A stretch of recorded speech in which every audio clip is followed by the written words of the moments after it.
What I'm going to do today is to talk to you about the Arab-Israeli conflict. I understand that some of you can speak Turkish, but I guess some of you can't. So I will be talking in English.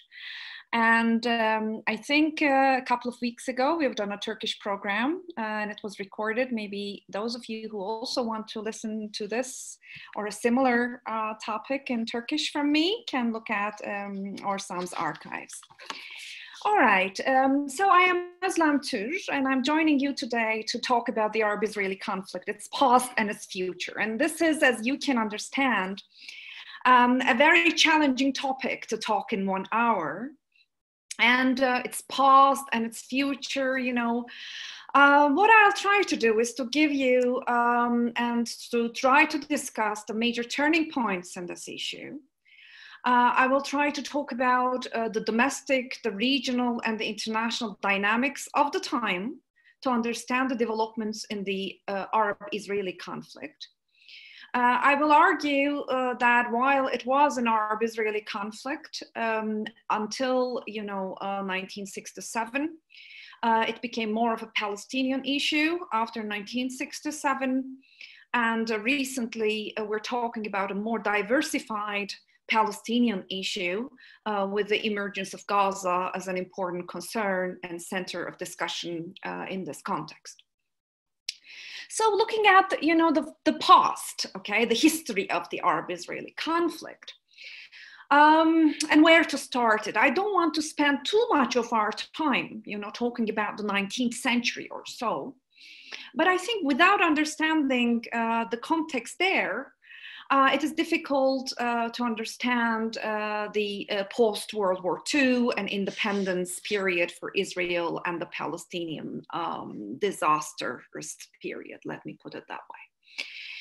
So looking shortly, we can start the beginning of the Arab-Israeli relations and actually the beginning of the conflict from 1882 onwards. It's 1882 is an important date for us because this is where or when, the first migration of the Jews, the collective migration effort of the Jews to Palestine has started.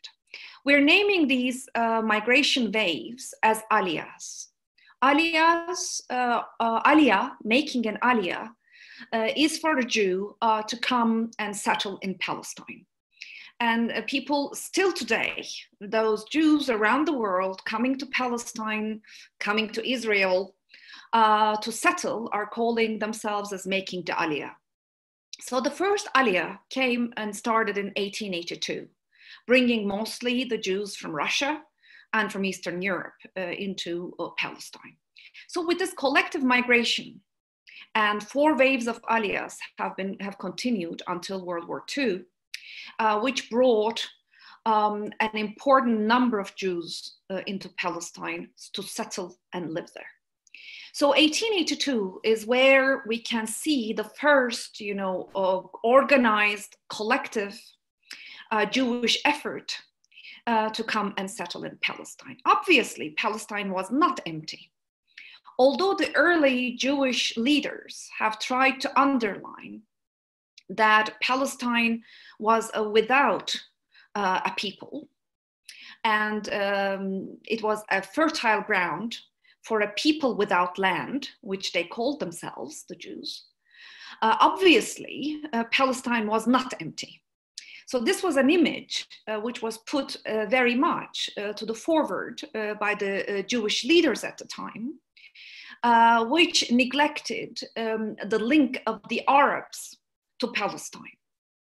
The pioneering Jewish leaders, Zionist leaders, have tried to underline that Palestine was almost an empty land or was occupied, quote unquote, by a group of Arabs who did not have organic links and relations with the land that they lived in, while they themselves, the Jews, had links to Palestine based on 2,000 years of Jewish history.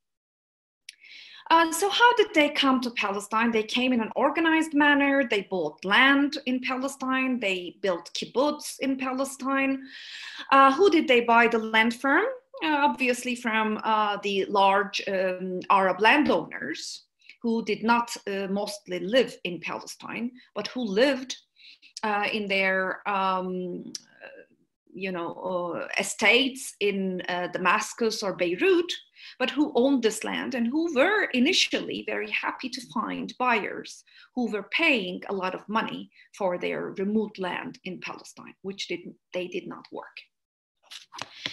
So from 1882 until the end of the First World War, we're seeing an immense effort of Jewish migration with the Basel Congress, the first Zionist Congress, creating also the Zionist Bank, which created money and finances to buy land in Palestine for the Jews to settle. With the beginning of the Mandate period, with Allenby entering Jerusalem on his horse in 1917, so the Mandate period starting de facto in Palestine, under the British rule, we see an immense institutionalization of the Jewish presence in Palestine. This institutionalization included, labor unions, the Hashomer, which was, the guard system, where the Jews actually created their municipality services and organized immensely during this time, institutionalizing their presence. And this is very significant. So when we look at the Jewish condition in Palestine under the British, we see obviously the British giving them support to organize in Palestine, the Balfour Declaration of 1917, which promised the Jews a home in Palestine, guaranteed this support in a way for a while, at least for 2 decades. I will come to this. While on the other hand, we see the Arabs, the Palestinian Arabs, who were living in this territory for centuries, were divided, unorganized, and was subject to constant inter-family competition in Palestine.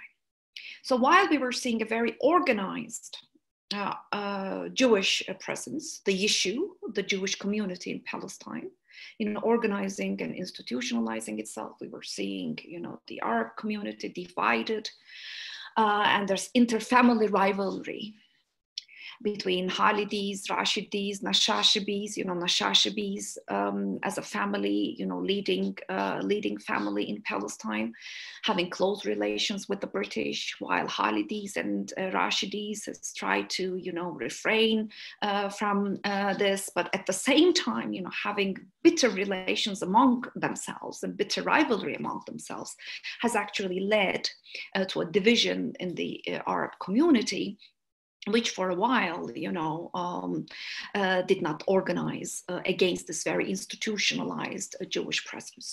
The first, resentment against the Jewish presence in Palestine was seen in 1921, but the major revolt, or what we can call as a revolt, was in 1929. Which was suppressed, and where the British realized that the Jewish immigration to Palestine cannot continue forever, and that the economic grievances that the Palestinian Arabs felt had a legitimate basis. But the major resistance and the major reaction of the Arabs vis-a-vis the Jewish presence and vis-a-vis the British at the same time for supporting the Jewish institutionalization came with what the Arabs like to call as the Great Arab Revolt from 1936 to 1939 until the beginning of the Second World War.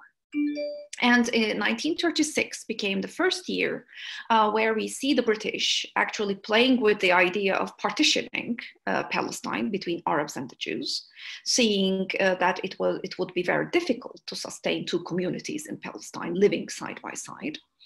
But they gave up this idea because it was not accepted by the Arabs at the time. And we see that with the beginning of the Second World War, the British started to revise their policy of supporting the Jewish institutionalization in Palestine. So we see the 1939 white paper, which became very important for the future of the relations as well, because in 1939, the British, for the first time, announced that they will stop the Jewish migration into Palestine. And at the end, what they would be pushing for will be an Arab state in the Palestinian territories. This obviously upset the Jewish community, and the Jews started to fight against the Arabs, which were revolting in the Arab Revolt, okay? But at the same time began to fight against the British, where they were, mostly after the British weapons in Palestine. So it was at the beginning of the Second World War, where the Jewish community was suffering in Europe immensely. And at the same time, they were seeing that they cannot go to Palestine. And this created a lot of resentment against the British rule among the Jews.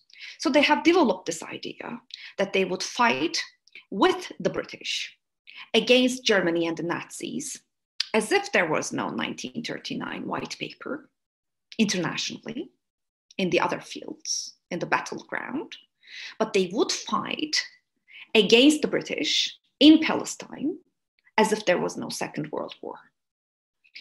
So we see that from 1939 onwards, the British started to face a lot of challenge in Palestine, both from the Arabs due to the ongoing Arab Revolt, and now from the Jews, which were resenting the British presence.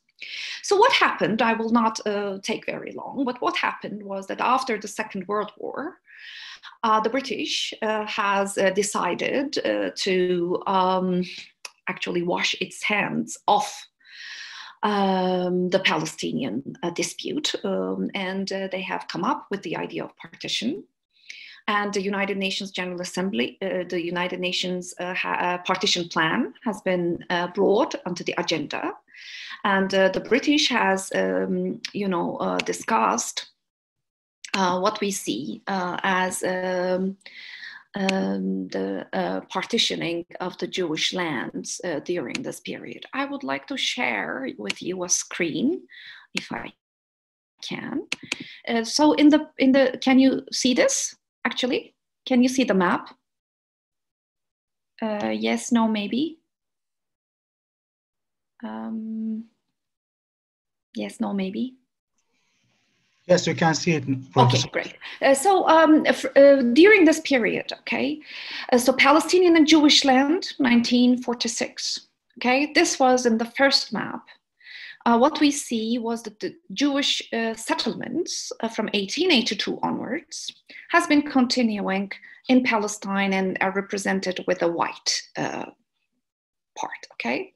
So the United Nations partition plan has proposed to make a Jewish state in the white areas and a Palestinian state in the green areas, okay? Considering that most of this land in the south, in this triangle, okay, which was supposed to be a part of the Jewish state, was a desert. So this created a lot of controversy, but the Jewish leaders at the time has a famous saying that they were saying, I'm quoting from Ben Gurion, give us a land as big as a tablecloth, we will take it, and we will expand it in time. So, the Jewish community has supported the United Nations partition plan. The Arab side has rejected it. But at the end, as a result of the voting in the United Nations, the partition plan was accepted. What happened was that the Jewish community has declared the creation of their state in 1948 in the territories okay? But at the same time trying to expand it. If you have questions, I can come back to this, but I don't have time to discuss this now. So once the Israeli state has been announced in 1948, what happened was that we have seen the first war between the newly created Israeli state and the Arab armies, the first Arab-Israeli war. The first Arab-Israeli war is actually important for us because what we had from the second map here is a jump to the third map in its aftermath. Israeli state, at the end of the 1948 war, which ended with the armistice agreements in 1949, has managed to expand itself, especially in the north, capturing this triangle here, the Afula region in the north, and obviously making its way until Jerusalem. The 1948 war, okay, so I can come back to this map later. The 1948 war, okay, is very significant for us because what has happened as a result was not only the creation of the Israeli state in a much enlarged territory, but the defeat of the Arab armies fighting a newly found state, Israel.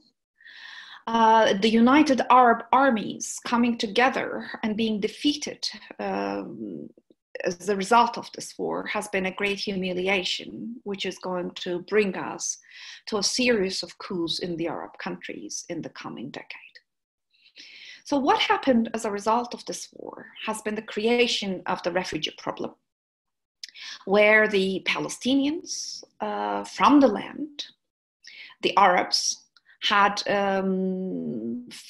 fly, had to flee their homes, and around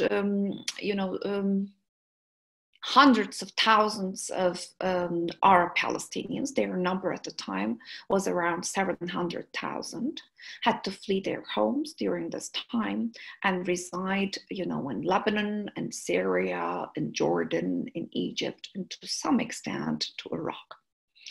So this brought us to this huge idea of,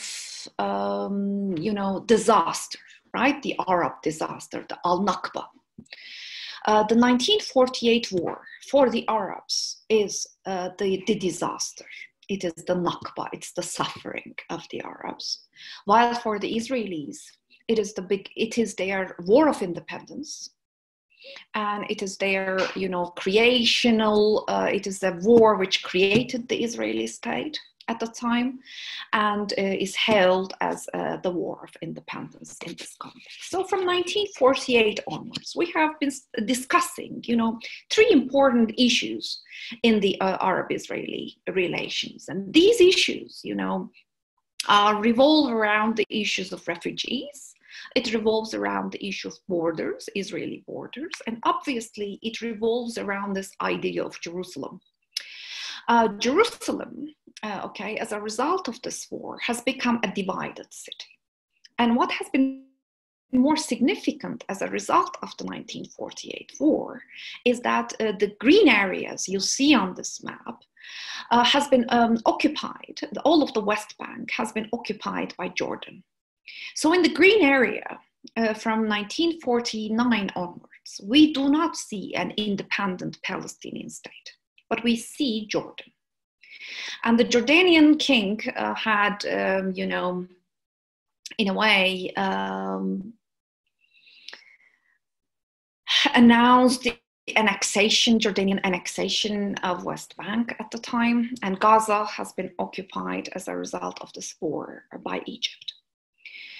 So, you could hear from time to time this idea that Palestine is Jordan or Jordan is Palestine. And, some of the Israeli mainstream literature, even today, tends to underline that Palestine is Jordan, that there is no Palestine. And they try to base their argument on the post-1948 war structure, where Jordan, occupied the West Bank, and has declared its wish to announce the annexation of the West Bank.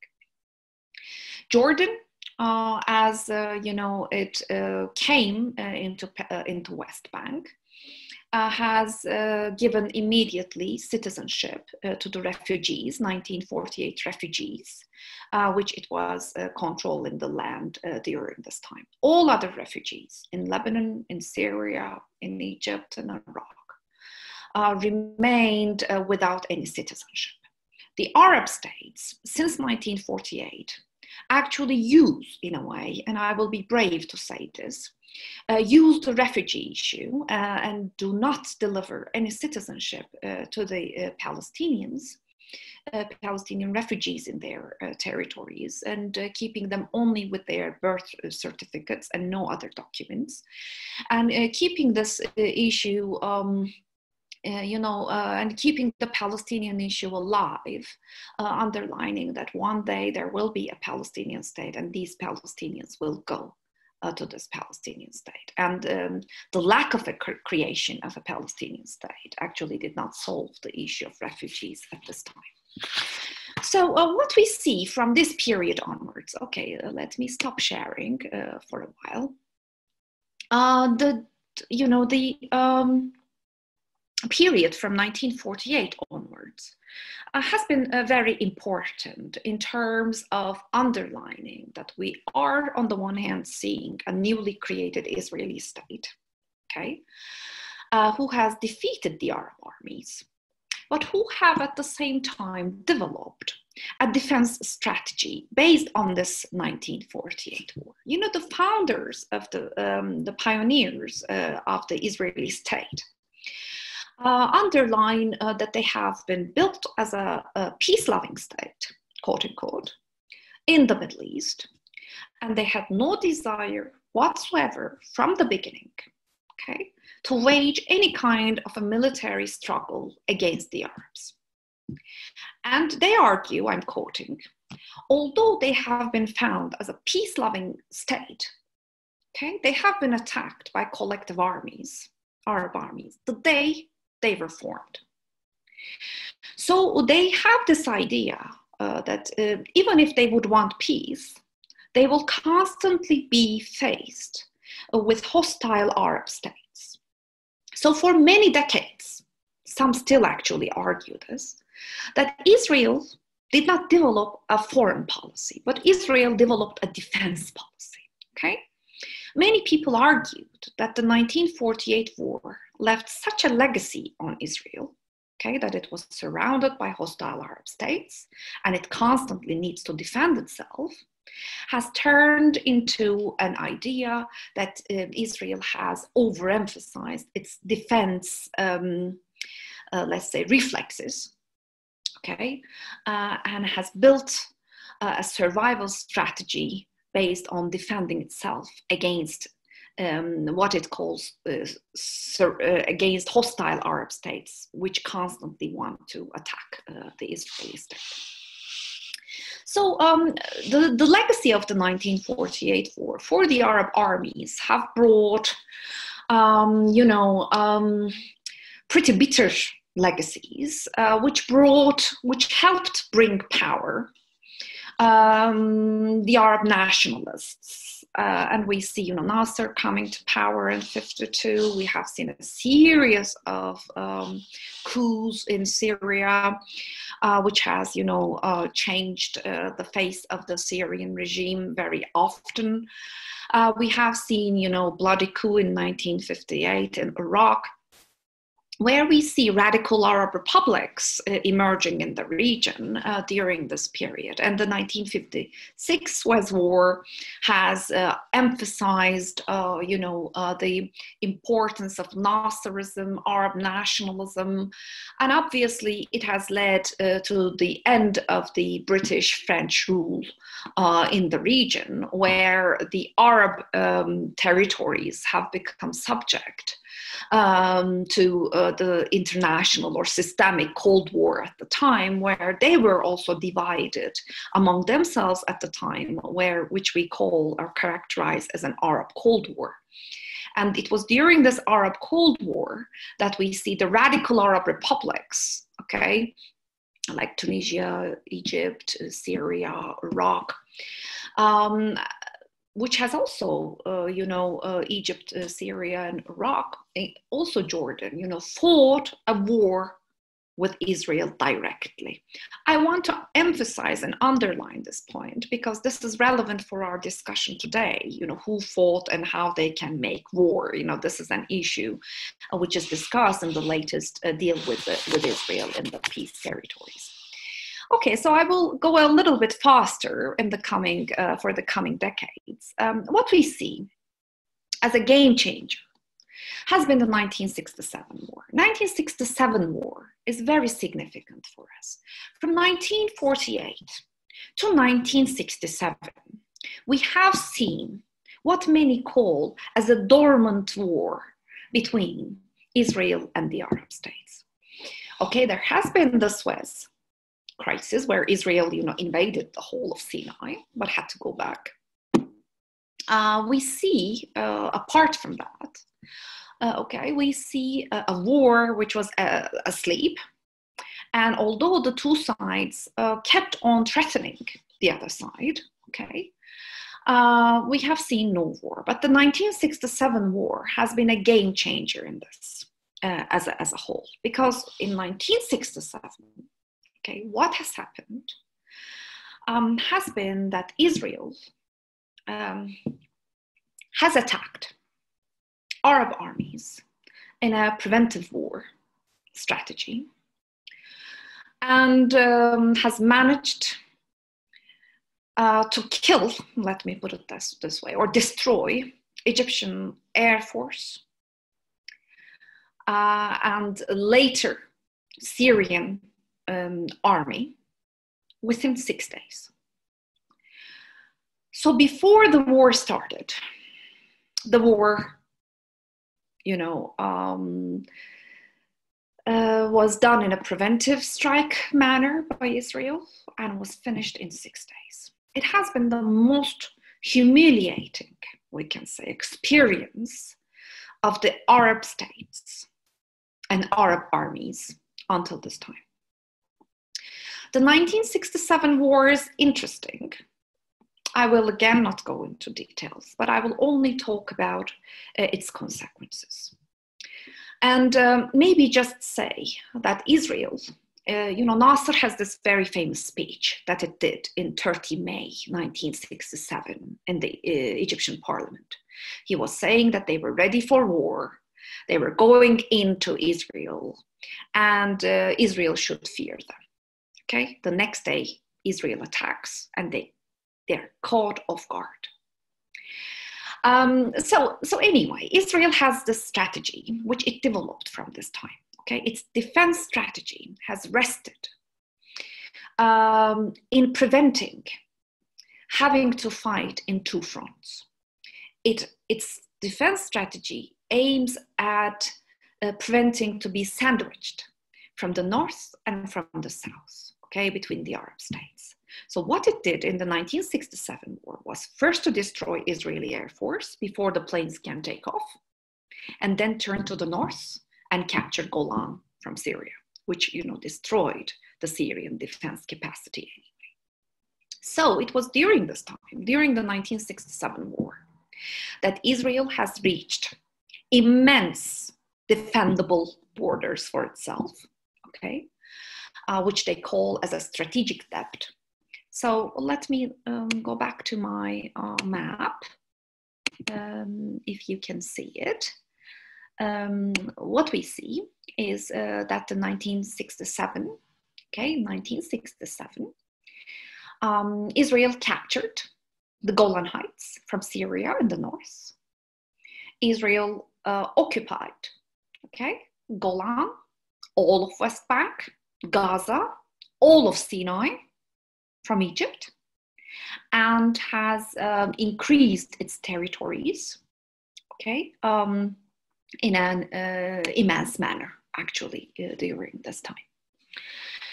So you know, it's called Golan. Golan is very strategic because on a clear day, when you're on top of Golan, you can, with with your own eye, can see all the way to Damascus. So by being Golan Heights, it's actually heights. You're on top of a hill where you can, with a bare eye, see all the way to Damascus, which means that you can see any kind of tank movement whatsoever from Syria. So it gave Israel immense defense capacity vis-a-vis Syria. And having captured all of Sinai from Egypt, okay, and all of West Bank, it was now saying that it has defendable borders, which was, a strategic gain for Israel. At the end of this war, as I said, Israel has gained a lot of territory. It has obviously occupied East Jerusalem as well. It has taken it from Jordan. And we have seen a period where Israel was faced with United Nations Security Council Resolution 242. According to United Nations Security Council Resolution 242, Israel is called to withdraw from the territories it occupied during the war. According to United Nations Charter, as you know, territory occupied by force is illegal and illegitimate. And United Nations Security Council Resolution 242 writes openly that Israel has to withdraw from territories occupied by war, occupied in the 1967 war. Israel did not withdraw from these territories, as you very well know. So, but Israel also didn't know what to do with all this territory for a while, okay? Although immediately settlements started after 1967 war, settlement as a policy on the occupied territories did not become a state strategy until 1977. For a decade, okay, Israeli governments, which were led by the labor movement and Labor Party, underlined that they have to keep this territory as a bargaining chip for peace. But this changed in 1977 as a policy when Likud came to power. The right-wing political party in Israel came to power for the first time. From 1977 onwards, we are going to see that the occupied territories will be an important ground to expand Israeli presence, and settlements will be opened as a policy on occupied territory. Okay, and considering that since 1977, Likud has been in power almost uninterruptedly, except a couple of years in 1990s, okay, and the increasing power of the right in Israel, we can understand the increasing amount of settlements and settler activities on occupied territories. For the Palestinians, the 1967 war has, just like the Arab armies, for other Arab armies, has also been very significant. The Palestinian Liberation Organization has been formed in 1964 as an umbrella organization during the Arab League Summit in Cairo. But what has happened was that the PLO until 1967 was under the influence of Nasser, with its leader Ahmed Shukayri, who was very close to Nasser. But PLO realized, okay, after the 1967 war, that they cannot rely on Arab armies for their own future, because Arab armies keep being defeated. Okay, so PLO decides to take the matters in its own hands, and they start a more ambitious fight against the Israeli state. They are first located in Jordan. Okay, Jordan is very significant because it's obviously the border bordering Israel, and PLO was stationed in Jordan, which was significant. And from the border, constantly the PLO militia attacked Israeli state, and Israel, would attack the PLO militia centers in Jordan. But what has happened, and I will keep this short, is that by 1970, it was seen and understood that PLO was becoming too strong in Jordan, threatening the Jordanian king. They were becoming a state within a state and blamed to be acting like a state within a state. So in 1970, we have seen one of the most bloodiest struggles among the Arabs, okay? The PLO, which was helped by Syrian army, okay, resisted in a bloody fight against the Jordanian army. The Jordanian army opened a war against the PLO militia, which was supported by Syria, and which were at the end, the PLO was defeated and had to leave Jordan. Leaving Jordan is significant because PLO militia was expelled from Jordan, and where did they go? They went to Lebanon, which obviously created a controversy within Lebanon, an already very fragile system of confessionalism in Lebanon, and which has in a way triggered the creation of the civil war in Lebanon, which has lasted for over 15 years. So PLO was expelled from Jordan, which was important, which was a defeat for PLO, but where they could continue their fight with Israel from the north. Something very significant, though, happens in 1970s. The first thing which happens in 1970s is firstly the change of leaders in both Egypt and Syria in 1970. Sadat comes to power in Egypt, and Assad comes to power in Syria. Assad, is a very significant strategist. He closes the doors of Syria immediately to PLO presence, but gives, although it has been supporting PLO, Syria has been supporting PLO in Jordan. And the war, the struggle of PLO starts to continue from Lebanon, where Assad will find an opportunity to go in as the civil war starts, okay? I can elaborate this later, but now I don't have time.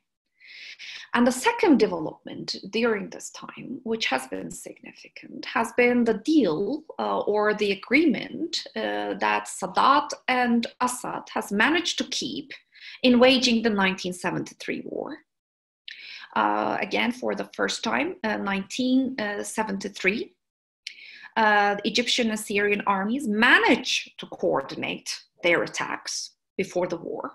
And this time, catch Israel unguarded, like they did in 1967, and managed to make some advances initially against Israel.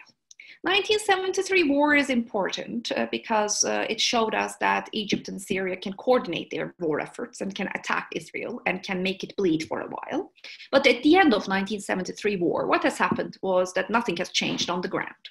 Okay, but still, what we have is the repetition of the United Nations Security Council resolution, this time Resolution 338, which underlined once again and in calling Israel to withdraw from the occupied territories. Okay, still United Nations resolutions 242 and 338 are valid, which is calling Israel to withdraw, and Israel is not withdrawing from the occupied territories. So 1975, okay, the Lebanese Civil War starts. Syria comes into Lebanon. And Syria's presence in Lebanon obviously is empowering the Arab struggle in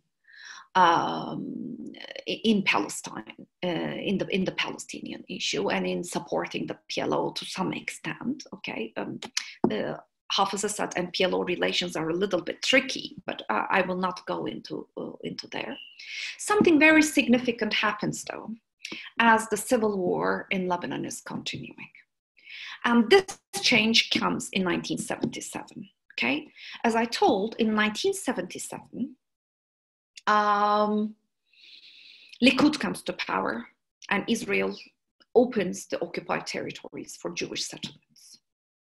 But something more significant, maybe regionally, also happens. In 1977, okay, Anwar Sadat, the Egyptian president, for the first time ever for Arabs, decides to visit Israel. In 1977, Sadat goes to Israel, makes a speech in the Israeli Knesset, saying that he has come to Israel for peace. And this leads us to the road to Camp David, the first peace accord between Egypt and between any Arab country and Israel. And Egypt and Israel sign a peace deal, which became operational from 1979 onwards. This period from 1977 is obviously very significant, because once peace negotiations start with Egypt, okay, Israel feels itself, pretty guaranteeing its southern border. And as I said, its basic fear was to be sandwiched between Egypt and Syria.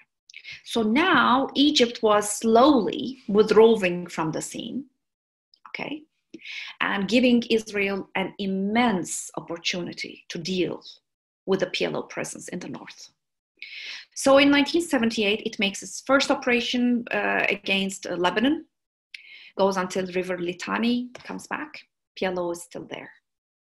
But with the 1980s and the beginning of the 1980s, as the context will change, as I will discuss in a minute, in 1982, at this point, Camp David is already signed, okay? Israel will have a free hand almost to enter into Lebanon, occupy the country until Beirut, put a siege on Beirut for months, trying to starve the city, and will not go back until PLO militia is completely expelled from Lebanon. So where will PLO go in 1982? They will be expelled to Tunisia, which is going to decrease the importance of the struggle of PLO in the Palestinian issue at large. Okay. So when in 1979, Camp David becomes operational, we see that the peace deal, the peace agreement has been made, and Sadat announced that he was doing a peace for the Palestinians to solve the Palestinian issue. The same thing that the Arab Emirates has now been saying, that they're doing this for the Palestinians to bring a peace to the Palestinian issue. The deal was a land for peace deal. Okay, Israel and Egypt has signed a peace agreement. Israel has given up Sinai, has withdrawn, back, but continued to keep Gaza, okay, which was considered to be a Palestinian territory. And this land for peace formula became important during this time, which was significant for us. So, 1980s, okay, we're seeing, United Nations resolution there, but Egypt has signed the peace deal, has been out of the game. And as you must have heard, there is this very famous saying that no peace can be done without Syria in the Middle East, a real regional peace, and no war can be done without Egypt, as it is one of the biggest powers in the region. So Israel felt itself pretty secure from 1979 onwards, as I have just said. But what also happened in the 1980s has been, the beginning of the Iran-Iraq War.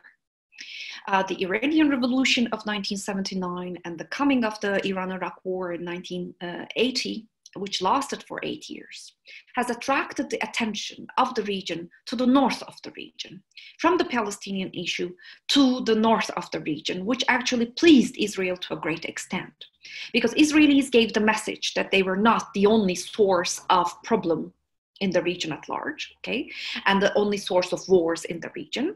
And now, since the attention was, turned towards Iran and Iraq and the oil prices and United States policy and during the war, and all the Gulf countries supporting Iraq, while Syria was supporting Iran. So from 1982, we have seen the emergence of the famous and still ongoing Syrian-Iranian alliance emerging.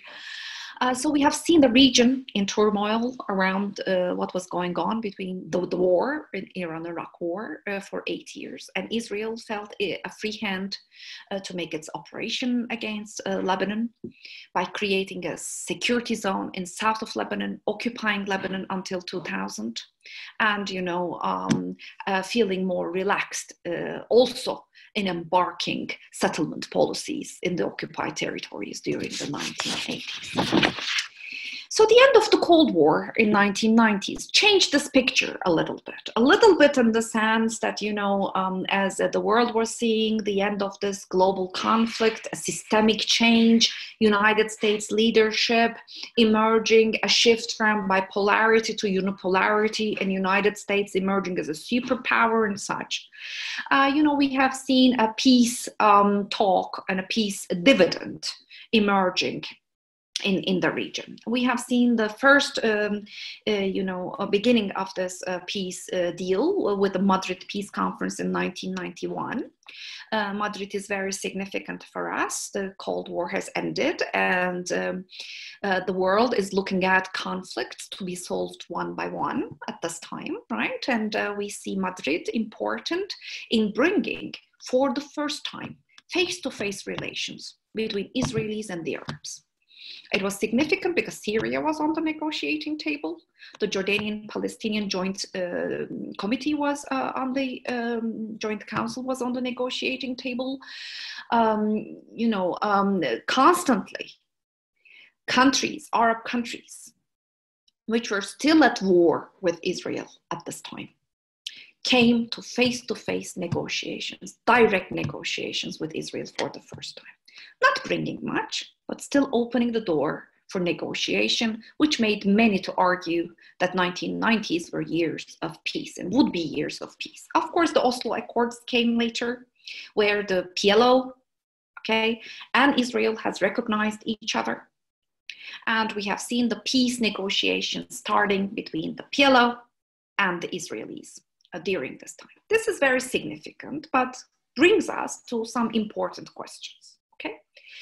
First of all, we have seen the Palestinian part, we have seen the Israeli part negotiating, but PLO at the time of negotiation was coming and joining the meetings from Tunisia. It was expelled from the neighborhood of Israel at the time. Its expulsion from Lebanon in 1982, has created other organizations, other forces, other movements. Who has taken care of the Palestinian issue? The 1980s have seen the emergence of Hamas as a branch of Muslim Brotherhood in the occupied territories. It has seen the emergence of Islamic Jihad as an important force in the occupied territories.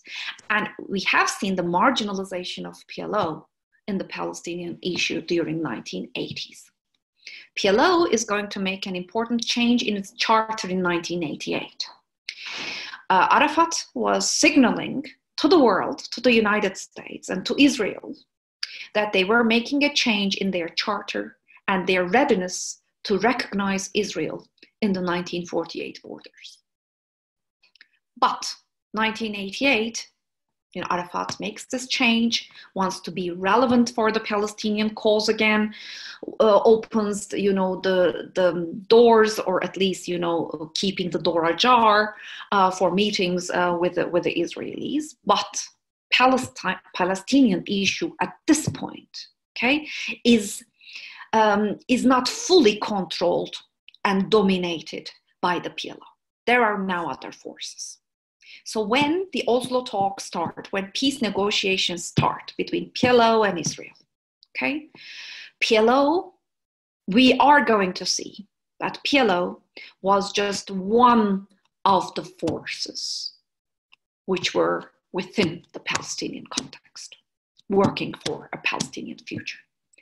And we are going to see that although Oslo created In 1994, the Palestinian Authority, okay, in 1994, the Palestinian Authority was established. Oslo agreements between the PLO and Israel have argued that after a 5 interim year period, the Palestinian Authority will be changed into a Palestinian state. Okay, this was the deal. But what we saw, okay, that this peace deal was not embraced either in the Palestinian side, because now there was Hamas, there was Islamic Jihad, which were seeing this peace deal as a peace deal between PLO and Israel and not between Palestinians and Israel, okay? And on the Israeli side, this peace deal was, resented, especially by the settlers, okay, who were feeling and seeing and living in the occupied territories, especially the settlements movements. I give a lot of importance in this context in terms of preventing the future of the peace at large. So in 1995, in 1993, okay, Arafat and Rabin has signed an agreement in the White House, has, shaken hands, the famous handshake, Bill Clinton, forcing two of them together to shake their hands. And we see the deal. But in 1995, Rabin, okay, is assassinated as a result of this peace deal. Everybody thought, as he was being shot, okay, in a peace rally in Jerusalem, that the person who killed him would be an Islamic radical, quote unquote, whatever that means, okay, but a Palestinian Arab at least. But what happened was that he was assassinated by a settler, by a Jewish settler who was resenting peace. So on the Israeli side, peace was not embraced by everyone. And on the Palestinian side, we see, especially in 1996, a peaking of suicide bombings by Palestinian groups.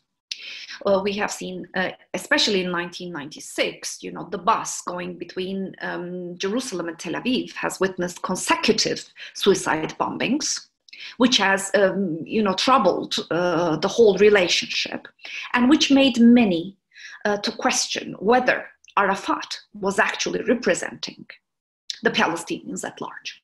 Okay, the Hamas and Islamic Jihad arguments were very different. So were both parties, okay, able, even if they were willing, if they were able to keep this peace, if they were able to stick to this negotiation framework, became a question. When the end of the 2000s, the end of the 1990s and the beginning of the 2000s has shown us that this deal was impossible to keep. When we look at the two sides, okay, we see that the post-Oslo period, okay, we see that the priorities of Israelis and Palestinians have radically changed. For the Israelis, faced with constant suicide bombings, okay, their priority has been security. The Israeli side has been arguing, give us security first, then we are going to negotiate with you for withdrawal from occupied territories. For the Palestinians, okay, in general, for PLO as well and for Arafat as well, the priority has been borders. First withdraw, then we can give you security. Okay, so these two demands became explicit demands, which excluded the other side in a way, in general. If I can show you, can you see my screen? Maybe you, yes, I think you can. Here, okay, this is the Oslo Map, which was created. According to Oslo, the areas of the occupied territories have been, in a way, cantonized. It has been divided into Area A, Area B, Area C, okay? And the argument was that Israel will withdraw gradually from these territories. Area A immediately, Area B later, Area C maybe, okay? So the life of an ordinary Palestinian living in the occupied territories has been pretty difficult at this time, because each time they have to pass from area A to area B to area C, there was a checkpoint. So 1990s and the 2000s are marked by checkpoint politics and the constant struggle of the ordinary Palestinians in the checkpoints, okay? The movie Checkpoint, I would recommend all of you to see this. The 2000s, okay, changed the dynamics of the Palestinian issue radically. It changed the dynamics of the issue, okay? Beginning of the 2000s was important because Israel unilaterally withdrew from Lebanon, South Lebanon, which was significant. And from 2000s onwards, we see that in the Palestinian issue and in Israel's relations with the Arabs, they want to shape their relations unilaterally, okay? Israel withdrew from Lebanon without asking the Lebanese state, unilaterally. Israel withdrew from Gaza, okay, in 2005 under Ariel Sharon, unilaterally.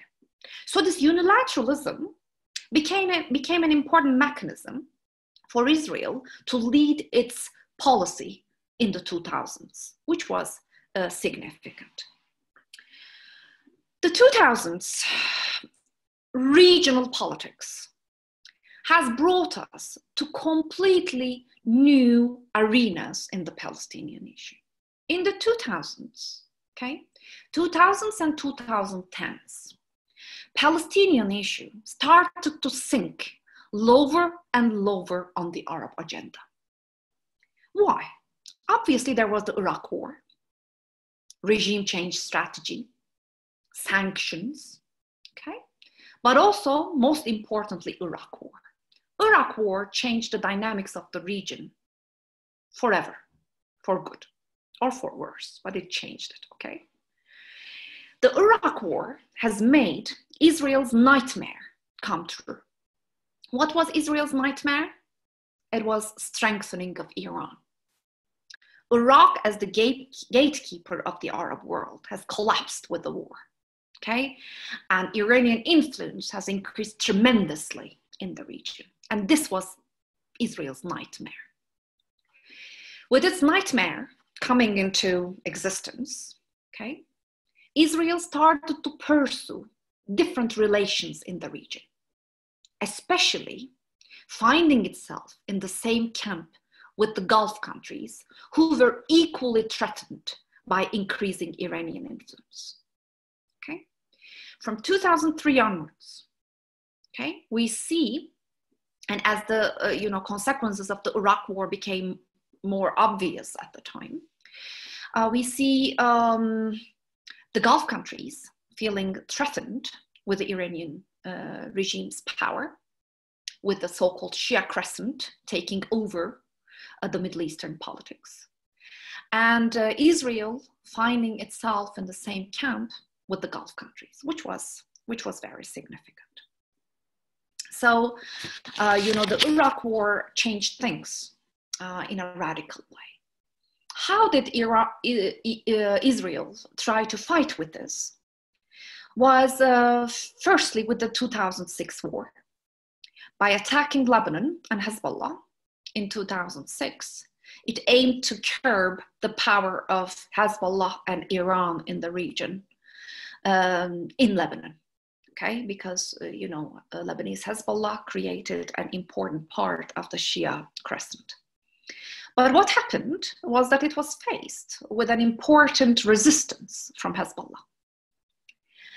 And it did not really win this war, although it destroyed all of Lebanon. So we see, okay, Israel facing or continuing to be threatened with Iran as a result of this war.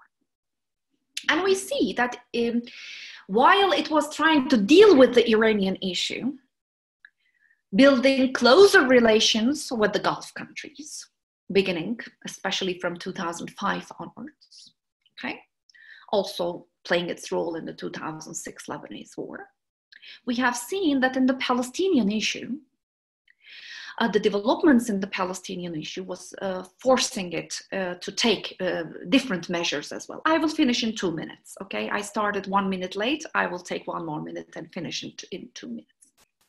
In 2000s, okay, after the 2006 war, okay, and around that time, we have seen the Palestinian elections.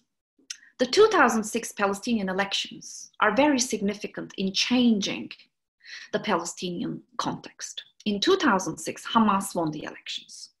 In a bitter fight between Fatah and Hamas in 2007, again, one of the bloodiest conflicts in the region, you know, Arabs killed more Arabs than by any other state or group at this time, until this time. In 2007, Hamas was expelled from the West Bank and came to rule Hamas. So many argued that we could not talk about one Palestine from 2007 onwards. It was two Palestines, okay? West Bank and Gaza. And for Israel, what to do with Gaza dominated all other things about Palestine.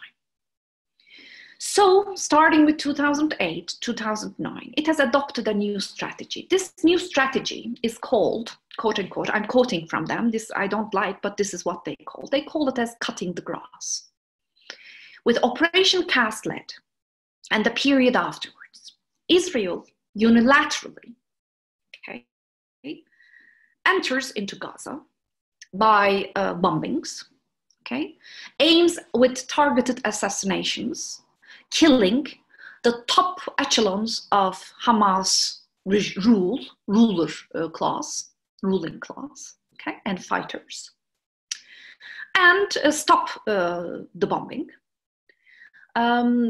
And in a couple of years, you know, obviously this creates new groups with new resentments to the Israeli regime, because this is all collective punishment and is illegal by international law, if not other, you know, standards. And it creates new militia and new groups who are ready to fight with Israel. And then Israel makes another operation to, again, cut the grass, okay? And, you know, to deal with this, with Gaza in this manner, while having better relations with Fatah in West Bank. So where are we?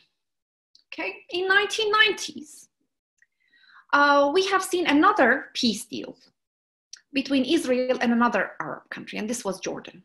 Israel and Jordan signed a peace deal in 1994, which did not receive a lot of reaction, because this was a time, as I said, of Oslo, of peace, and it was even seen as a natural extension of this peace euphoria at the time. So we have seen 1979 Camp David, 1994 Egyptian-Jordanian agreement, and recently, okay, we have seen the Israeli peace agreement with United Arab Emirates and the Abraham Accords, okay, which came in this context.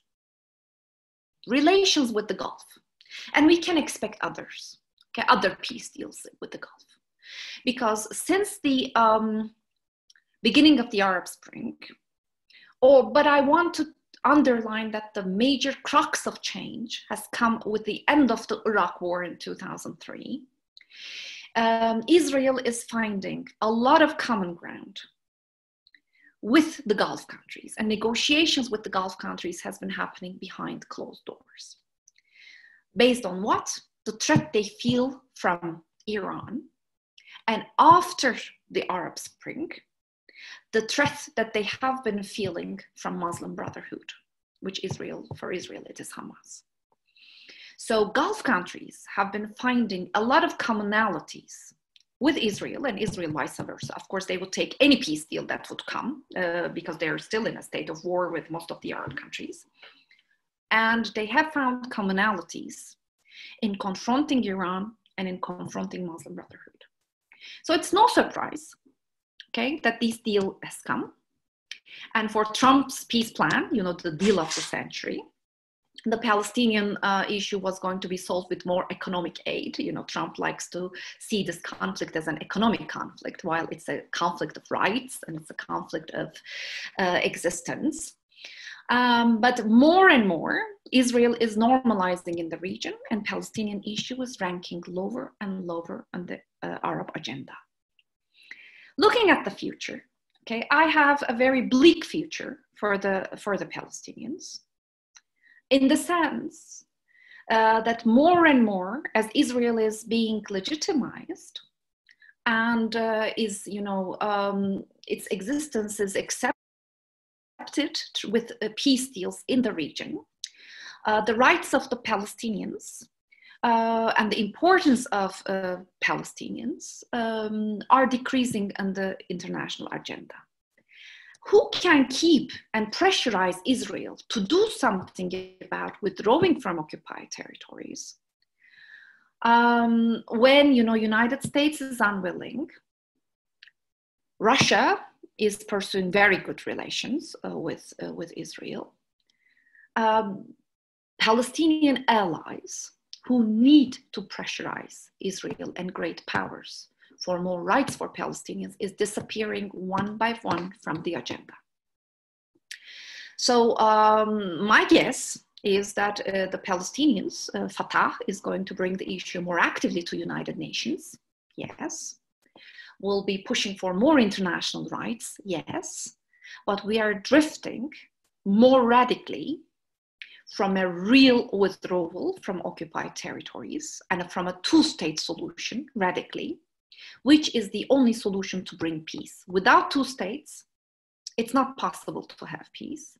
And at this moment, there are no forces anywhere, domestically, regionally, internationally, to push Israel to a negotiating table with a genuine wish and ability to withdraw from the territories. So unfortunately, I hold a very bleak picture for the future of the Palestinian issue, where it becomes one issue among many to discuss, and one, suffering of many in the region to discuss. While we're talking about Syria and Yemen and Libya, the Palestinian issue, unfortunately, is, I think, ranking lower on the regional agenda, and it will be so in the coming years, I'm afraid. Okay, I think we have a couple of minutes for questions. I know I have taken more time, but it was difficult to explain all of this from 19th century to present. So are there any questions? Where can I see the questions? Can I see the questions? Yes. Okay, I can see them. Maybe I will have a look at this. So I think I have answered some of the question. The concept of Greater Israel, one of you asked early on, is reaching the borders of the traditional Israel, the kingdom, 2,000 years ago, and that is obviously not going to come. But the West Bank and Gaza is what they want to control. Gaza less, because Gaza is more problematic. But in a way, they want to keep West Bank because this is what they feel as giving them defendable borders. The disunity of the Arabs is always the issue. It's not something new. It has been like that in 1950s and 60s during the Arab Cold War. And now, even the rift within the Gulf is affecting the whole region. Arab disunity towards a united front against Israel, because at the end of the day, Arab states are pursuing their own national interest. And now Palestinian issue is unfortunately not on the top of their agenda. It has been used as an issue of Arab identity to understand, to emphasize their Arabness in their foreign policies and in their regional policies. But more and more, the Gulf countries see that opposing Israel and upholding Palestinian issue at the expense of relations with Israel is costly for them. Okay, so that is but the disunity among the Arabs. This is why I wanted to talk about the disunity in the Palestinian territories. In the 19th century, among Arab families, it has always been the issue, and they're standing vis-a-vis a very institutionalized and very much a united Israel against the Israeli state.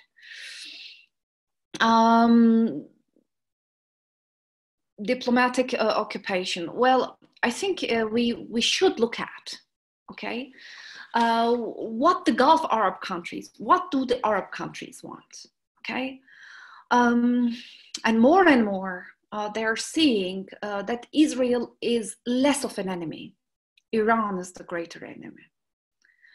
And since, you know, Egypt has already been lost in this struggle long decades ago, we are looking at the Mashreq, and within the Mashreq, we are seeing that most countries are threatened more from Iran than Israel. So I don't see a way of changing this at the moment, unfortunately.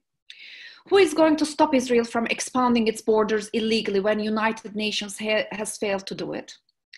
Obviously, everyone has been looking at United States. The United States has been the only power which could guarantee any peace deal.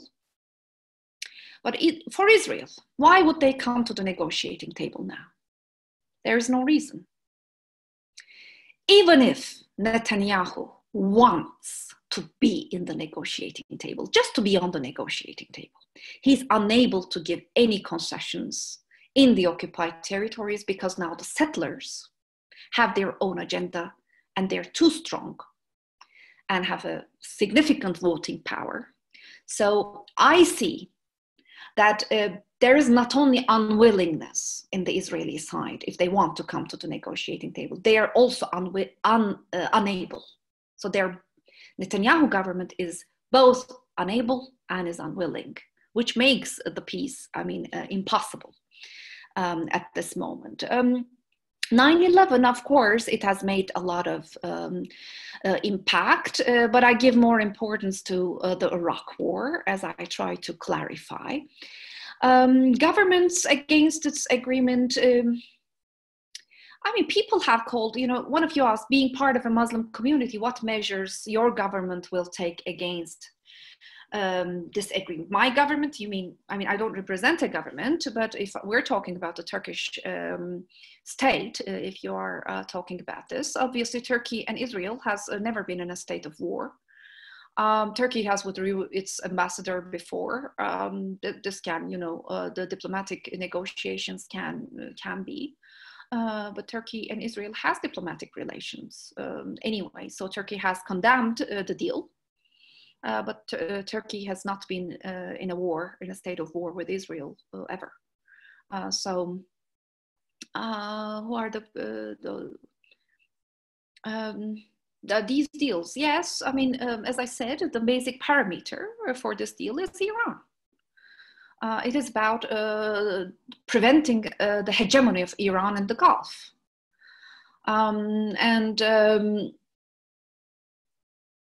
During the Iran-Iraq War, Gulf states supported Iraq.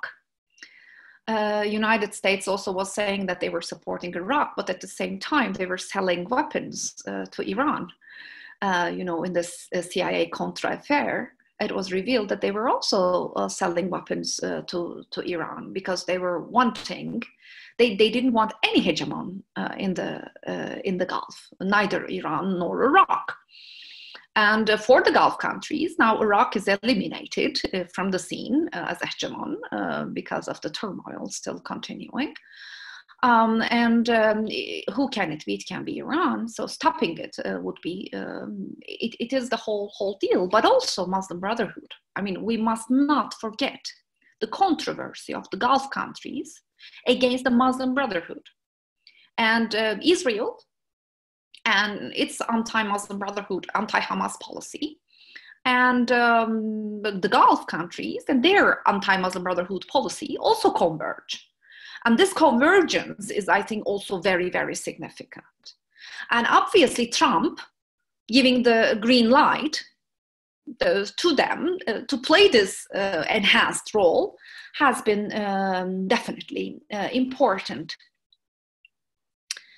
Israel to gain de jure status, state status. Yeah, what do you mean de jure state status? Does it mean, occupation becoming real? No, I think they will always be occupied territories.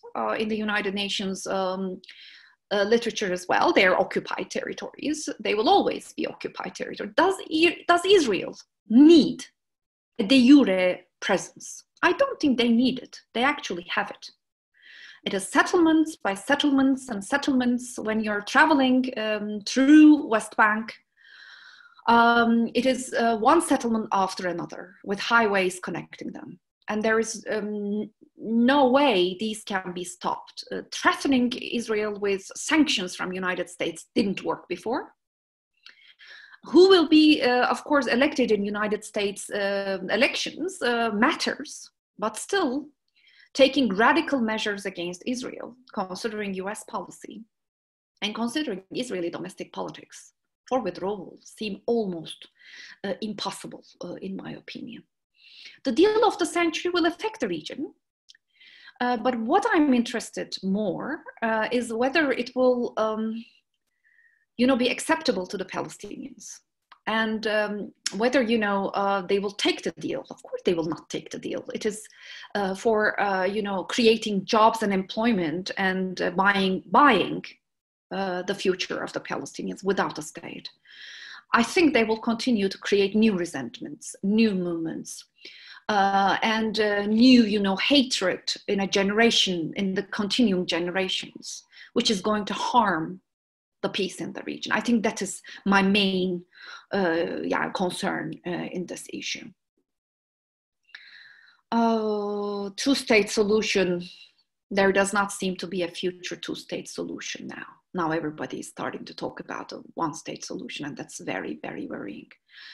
How we can take the first two-state solution is, I think also to some extent, I know I have extended my time, but for also Palestinians to unite more effectively, not like, Hamas and Fatah uniting and then dissolving and waiting for another unification to be dissolved again, but also themselves, changing the method of this fighting, because military fighting is not working anymore. It's not able to make Israel stop its policies.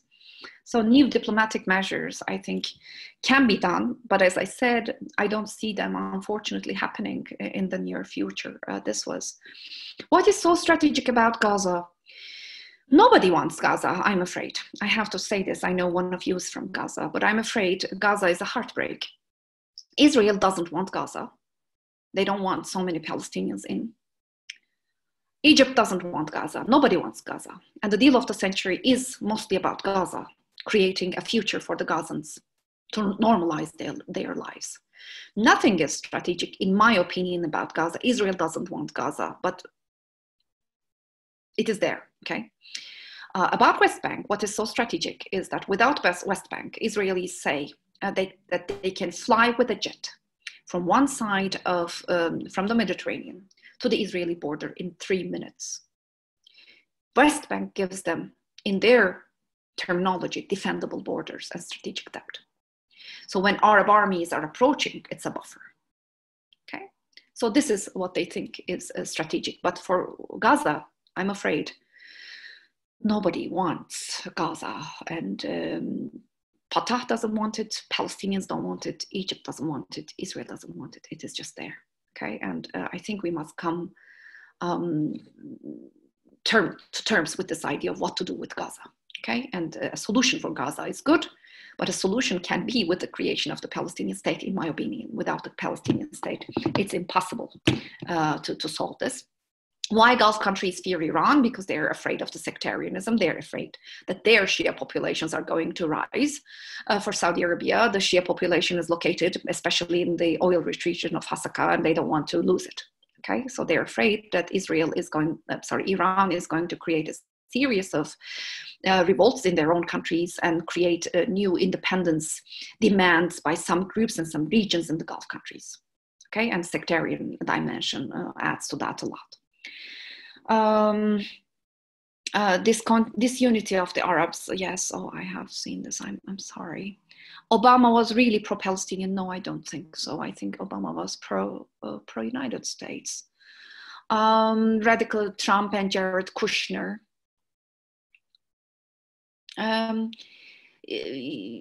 Except Turkey, Muslim and Arab countries that do not defend the Palestinian cause.